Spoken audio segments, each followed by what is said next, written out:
strong. The strong perform the same function as bold. Perform the same function as bold. So if I come here now and I now write strong, then I come here, I open my strong tag. Let me close it here and I go back and I refresh. As you can see, my strong is the same, is bold as I'm having my bold here. Are you getting it? So that is another. If you don't want to use uh, if you don't want to use what's it called, bold, you can make use of strong. Strong is an alternative to bold. So the next one we'll be looking at is small. For example, I'm having a text here, small, and I come here, open a tag, open my small tag, close it. You know, it's the self in my the VS Code automatically close it. So if I come here now and I now refresh, as you can see, this is a small text. Let me change it to or let me write another one here so that you see the differences. So as you can see here, this small here, this first small and this second small, they are actually different in size. This one is small, despite they are on the same line, the same font text. This one is smaller than this particular one. So that is that for small. Then the next one we'll be looking at is subscript and superscript.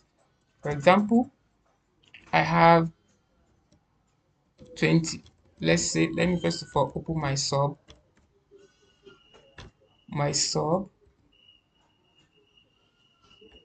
then close it. Let's say I have 2, then 0 here. When I go back to my browser and I refresh, as you can see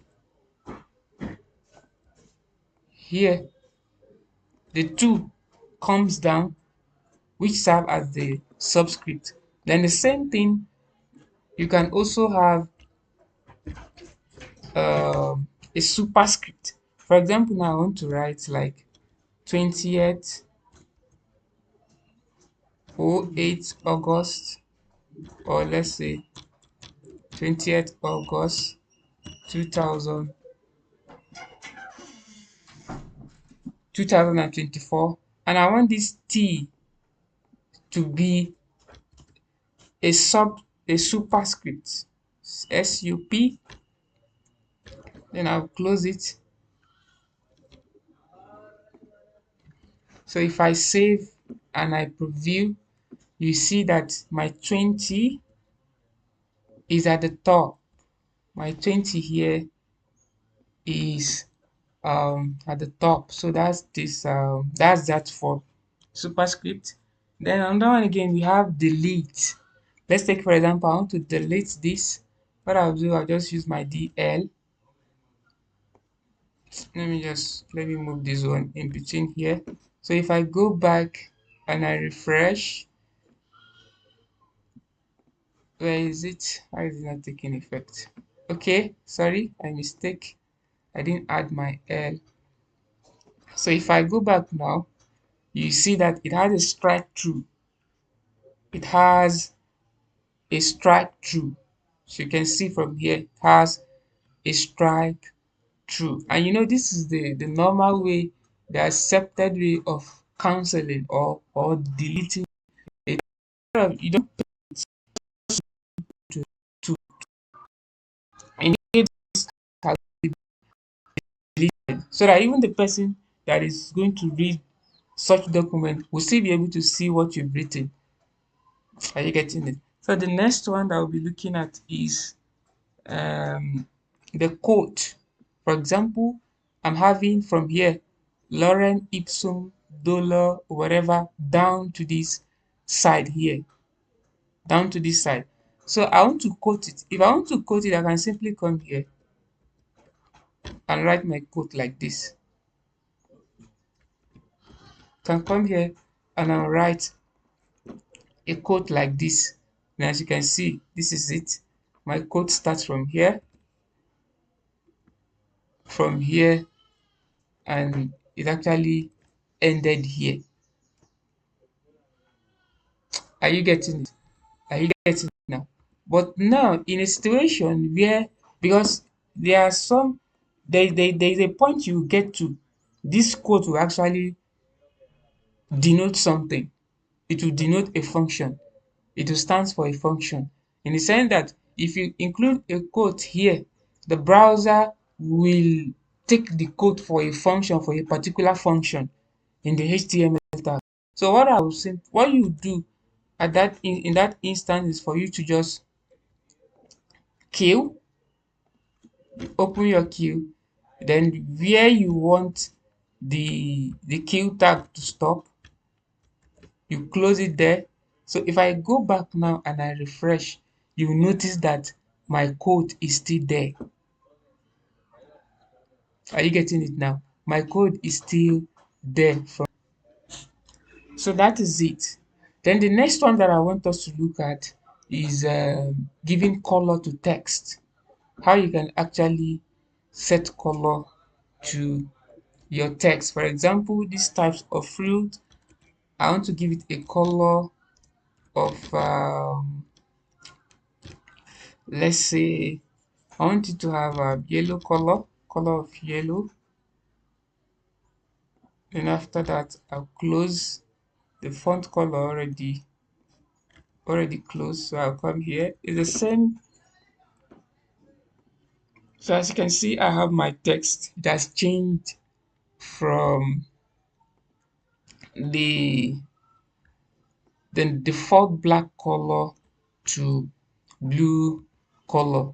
Okay, now that is it. If you want to change it to any type of color, what you do, you just indicate it here. Maybe from yellow, I want to change to like blue.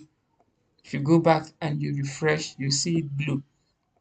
Then now, it's the same thing applicable to other tags that is applicable to font color. You know, I close it here, close it, I open it here, and I close it here. Are you getting it? So if I didn't close it here now, automatically it will apply to everything here. So that is it. And the next one is the font size. For example, you want to give a font size. Let's say here, I want to give a font color to this. You know, let me just show you something. You can apply more than one attribute when you're dealing with font, because this is the opening tag. The font here is the opening tag. That's why we close it here. Why this color you are seeing here is attribute. We can have multiple attributes in this tag. Let's take for example, I have my font color. I have my font color as let's say orange. I closed it, then move my closing tag to, because this is where I want it to take effect to. Move my closing tag there. I refresh. See, everything has changed to orange. Now I want to apply size. I want to increase the size. You know your normal size now, how you can increase your size. What I'll do is there is no need for me to open another font size again. So I'll just give a space. I'll just give a space between here and here. Are you getting it? This is where the font size end, where the first attribute end, color orange. Then I give a space. Are you getting it? Give a space in between here. Then I'll introduce another element again, another attribute. Sorry. Then here I want to give it like 5px. 5px. So if I go and I refresh, you see that the size has increased. So the more you increase, let's say from 5 to 8, it will keep on increasing. And I think 10 is the highest, if I'm not mistaken. 10 is the highest. Okay, maybe 8 is the highest. So if I want to reduce it to like 2, I can reduce it to like 2. Are you getting it now? So I think there are some other color combination that we can actually make use of, like the RGB, whatever. Maybe in our next lecture, we are going to discuss that explicitly. Thank you.